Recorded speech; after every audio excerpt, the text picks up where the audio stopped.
ऐसी पॉलिसी जब सामने आई है तो इसके नतीजे में कैसे एक्सपोर्ट्स बढ़ सकेंगी, इंडस्ट्री के मसाइल कैसे हल हो सकेंगे, हम गुफ्तगू करेंगे। आतिफ इकराम शेख साहब प्रेसिडेंट हैं FPCCI के, हमारे साथ मौजूद हैं। बहुत शुक्रिया आतिफ साहब, प्रोग्राम के लिए आपने वक्त निकाला। अब ये बताइएगा कि हुकूमत के दावे अपनी जगह पर हैं, जहाँ पर $60 अरब पर ले जाने की एक्सपोर्ट्स को बात हो रही है, जो कि 100% इजाफा है, ये कैसे मुमकिन हो सकेगा? जो इस साल का टारगेट है ये नामुमकिन है सर, ये बिल्कुल नामुमकिन है। ये नहीं ले जाया जा सकता जब तक हम एनर्जी कॉस्ट कम नहीं होगी। एनर्जी कॉस्ट हमारे रीजनल जो हमारी कंट्रीज हैं उसमें 8 सेंट है, किसी में 6 सेंट है, हमारी 16 सेंट है। हम कैसे compete कर सकते हैं? हम कभी भी compete नहीं कर सकते। और इस बजट में जो ये टैक्सेशन एक सेल्फ असेसमेंट होती थी एक्सपोर्टर्स के लिए, उनको भी फाइनल टैक्स रजीम से निकाल के एक नॉर्मल टैक्स रजीम में ले गए, जिसपे उन पे 29% टैक्स लागू कर दिया गया है। इससे इजीली मैं समझता हूँ ये जो हमारी एक्सपोर्ट है 30 बिलियन, इसमें से भी ये 10 बिलियन कम होने के चांसेस है।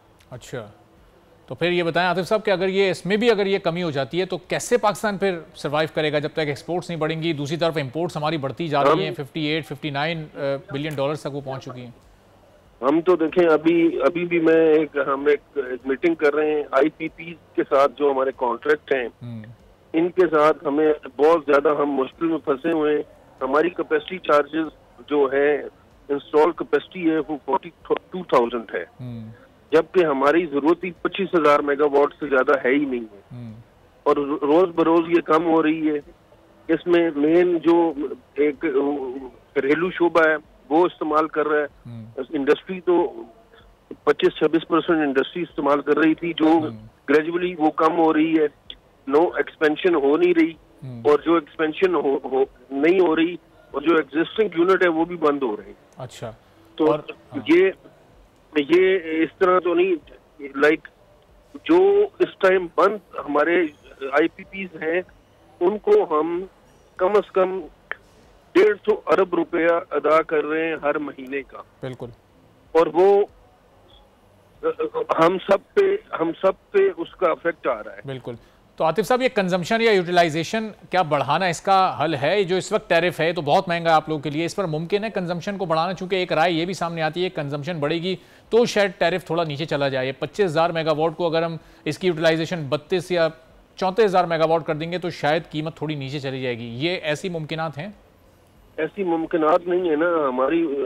हमारी पॉलिसीज ऐसी नहीं है कि हम एक्सपोर्ट कर सकें। लोकल इंडस्ट्री चल नहीं रही, नए इन्वेस्टर आ नहीं रहा, हालात कुछ अच्छे नजर नहीं आ रहे। तो फिर आतिफ साहब, ये ट्रेड मिनिस्टर हों या इंडस्ट्री मिनिस्टर हों या प्राइम मिनिस्टर ही हों, फाइनेंस मिनिस्टर हों, इन लोगों से कोई आप लोग की अपनी जितनी भी ट्रेड बॉडीज बनी हुई हैं, कुछ बातचीत इस सिलसिले में हुई है? मैं कल भी इंडस्ट्री मिनिस्टर से भी मिला हूँ, कॉमर्स मिनिस्टर से भी मिला हूँ, इसी सिलसिले में कि हमें कुछ सपोर्ट की जाए। मैं उम्मीद करता हूँ कि इंशाल्लाह वो हमें कुछ सपोर्ट करेंगे। अच्छा, जो बजट आया उसमें तो हमें कुछ ऐसा नहीं लगा कि इंडस्ट्री को कहीं सपोर्ट किया गया। इंडस्ट्री का तो जिक्र ही नहीं है उस पूरे बजट में। ठीक है, तो फिर ये अभी क्या कुछ यकीन दहानियां, कुछ कमिटमेंट्स हैं आप लोगों के लिए कि आने वाले 2-4 माह में कुछ बेहतर हो सकता है? कोई मिनी बजट ऐसा आ सकता है कि उसमें आप लोग कुछ कह तो रहे हैं।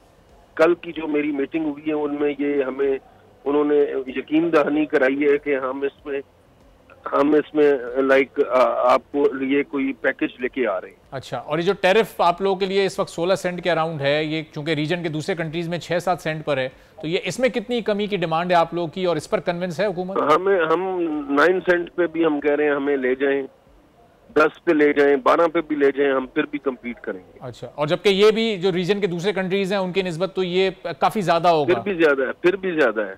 अच्छा, और ये फिर भी हम कम्पीट करने के इंशाल्लाह पोजीशन में और इस रेट पर फिर ये एक्सपोर्ट्स में इजाफा हो सकेगा? और कोई अगर हो सकेगा और कोई रैंडम फिगर के कितना बढ़ सकता है ये एक्सपोर्ट्स में इजाफा? कोई 4-5 अरब डॉलर के करीब इजाफा मुमकिन हो सकेगा फिर इंडस्ट्री के थ्रू? हो सकेगा।